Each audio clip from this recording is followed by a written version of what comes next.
नमस्कार। India debate में आप सबका स्वागत है। मैं हूं आशुतोष पाठक। मित्रों, बंगाल से चौंकाने वाले खबर आ रहे हैं। क्या खबर आ रही है? खबर आ रही है कि तृणमूल कांग्रेस की नेत्री स्वयं ममता बनर्जी और पूरी तृणमूल कांग्रेस पार्टी, जितने भी एग्जिट पोल आए हैं, सबको उन्होंने एक सुर से भारतीय जनता पार्टी का एग्जिट पोल बता दिया है। अब ये कह करके तृणमूल कांग्रेस पल्ला झाड़ रही है कि ये बीजेपी का एग्जिट पोल है और इसमें से कोई एग्जिट पोल सही होने नहीं जा रहा है। कुछ बातों में दम भी है।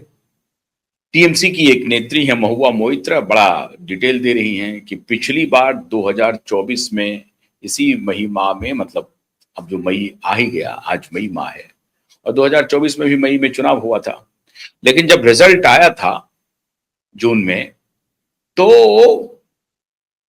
चौंकाने वाले रिजल्ट थे।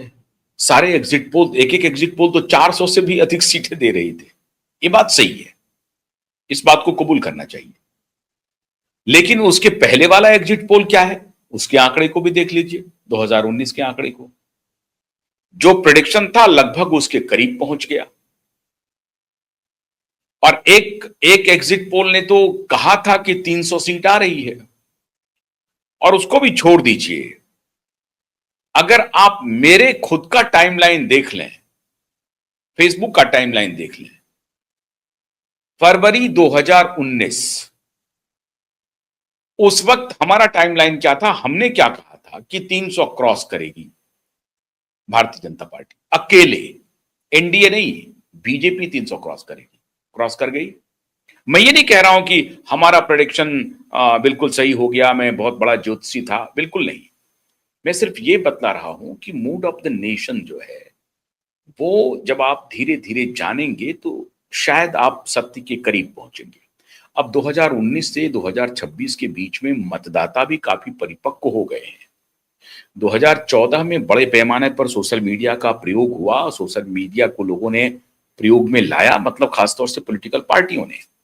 2019 में उसका और भी बड़ा प्रयोग था, और फिर 2024 में तो आप समझिए कि ये चुनाव एक प्रकार से सोशल मीडिया कैंपेन पर आश्रित हो गया था। और जो लेगेसी मीडिया है, जिसमें आप सैटेलाइट चैनल देखते हैं या प्रिंट मीडिया देखते हैं, जिसको आप लेगेसी मीडिया कहते हैं, उस मीडिया की भूमिका बहुत कम रह गई, और सोशल मीडिया आपकी सूचनाओं को पहुंचाने का बड़ा साधन बन गया। और इसके अगर इकोनॉमिक डायनेमिक्स को भी देखेंगे तो वहां भी सोशल मीडिया सैटेलाइट मीडिया या प्रिंट मीडिया से काफी आगे निकला। हालांकि उस रेशियो में जो सैटेलाइट और प्रिंट को जो मिल रहा है, अभी भी थोड़ा काम करना पड़ेगा सोशल मीडिया को, उस पे, मतलब इंटरनेट वर्ल्ड पे, डिजिटल फॉर्मेट को। लेकिन ये सारी बातें एक तरफ है। तृणमूल कांग्रेस की सारी नेत्री, खासतौर से अभी तक ज्यादातर नेत्रियों के ही बयान आ रहे हैं, उसमें ममता बनर्जी आगे से हैं, फिर महुआ मोइत्रा हैं, सयानी घोष हैं, ये सारे लोग, सारी महिलाएं जो हैं, वो ये कह रही हैं कि ये बीजेपी का एग्जिट पोल है, इस पर हमें कोई भरोसा नहीं है, इस एग्जिट पोल को मैं नहीं मानती। और 2024 में भी जो एग्जिट पोल में 400 सीटें दी गई थी भारतीय जनता पार्टी को, उसका नतीजा ये हुआ कि 240 पर बीजेपी आकर के सिमट गई, और किसी प्रकार से लैम डक सरकार है।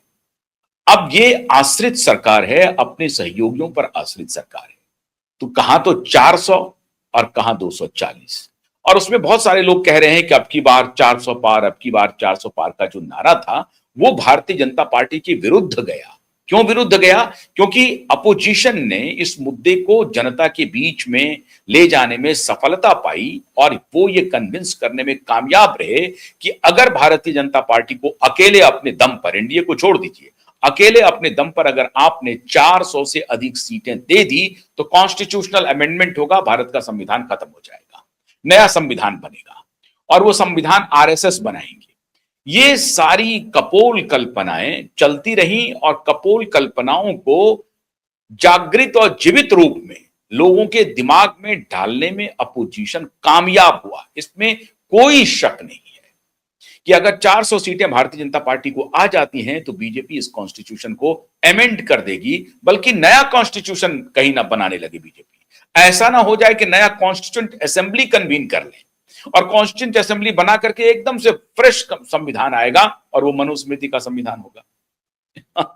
इस तरह के दुष्प्रचार शुरू हो गए और उसका नतीजा ये हुआ कि भारतीय जनता पार्टी के खिलाफ ये जो 400 पार वाला जो नारा था वो कामयाब नहीं हुआ, वो बल्कि इनके लिए लाइबिलिटी बन गया और उसकी वजह से बीजेपी पीछे खिसक गई और लोगों में ये शंका, एक बहुत बड़े वर्ग में एक शंका बैठ कर गई कि हो सकता है कि भारतीय जनता पार्टी के मन में अंदर अंदर ये बातें चल रही हों कि अगर हमें ब्रूट मेजॉरिटी आती है इसका मतलब है कि जनता हमें मैंडेट दे रही है कुछ भी करने के लिए, और उस कुछ भी में संविधान संशोधन है, नया संविधान बनाना भी हो सकता है। अब ये कुप्रचार, ये दुष्प्रचार चलना प्रारंभ हो गया, अब जिसकी वजह से भारतीय जनता पार्टी को नुकसान झेलना पड़ा, आप ये कह सकते हैं। पॉलिटिकल पंडित जो हैं वो ये विवेचना करते हैं कि अब की बार 400 पार का नारा वाकई में बीजेपी को फायदा नहीं पहुंचाया, नुकसान पहुंचाया, ये माना जा सकता है। अब उसी पैटर्न पे अब तृणमूल कांग्रेस कह रही है कि अभी जो मोदी जी ने आकर के कैंपेन किया, अमित शाह जी ने कैंपेन किया, उसने बंगालियों को अपमानित किया है। बीजेपी शासित प्रदेशों में भारतीय जनता पार्टी बंगालियों के खिलाफ मारपीट करती है, बीजेपी के वर्कर हिंसा करते हैं, अपमानित करते हैं, बंगालियों को भगाते हैं और ये बंगाली बहुत ठीक से जानते हैं और इसीलिए बंगाली जो हैं बीजेपी से बदला लेंगे, ये कहना है तृणमूल कांग्रेस की नेत्रियों का और ये अमूमन सबका ख्याल यही है। भाषा बदल जाती है, शब्दावली बदल जाती है, लेकिन ख्याल यही है, नैरेटिव जो है वो यही है। पब्लिक डोमेन में जब भी वो कैमरे पर आती हैं तो उनके ख्याल में यही है कि भारतीय जनता पार्टी बंगालियों के साथ दुर्व्यवहार करती है बीजेपी शासित राज्यों में और उसका बदला बंगाली जनता अपने प्राइड के कीमत पर नहीं ले सकती है और प्राइड मान करके बीजेपी को खदेड़ेगी। ये है तृणमूल कांग्रेस का आकलन, इसीलिए ये एग्जिट पोल का कोई मतलब नहीं है। तो चलिए कुछ पल के लिए तृणमूल कांग्रेस की बात को मान लेते हैं कि 2024 में पूरी तरह से एग्जिट पोल फेल हो गया, उनकी बात को मान लेते हैं एक पल के लिए। लेकिन अब जो रणनीतिकार हैं, चाणक्य हैं, जो इतने दिनों से डेरा डंडा डाले हुए थे और ये जो 12% का जंप है, 10-12% का वोटिंग में, परसेंटेज में, ये जंप क्या कहता है?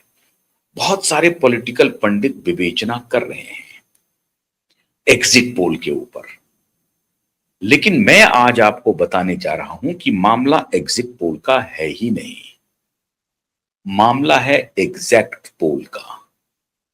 तृणमूल कांग्रेस ने अपने तरीके से भरपूर कोशिश की कि अपने मैदान पर अमित शाह को और नरेंद्र मोदी को उतारा जाए। अपने मैदान मतलब फेवरेबल पिच, मतलब मोदी और शाह कोई गलती कर दे। कैसी गलती?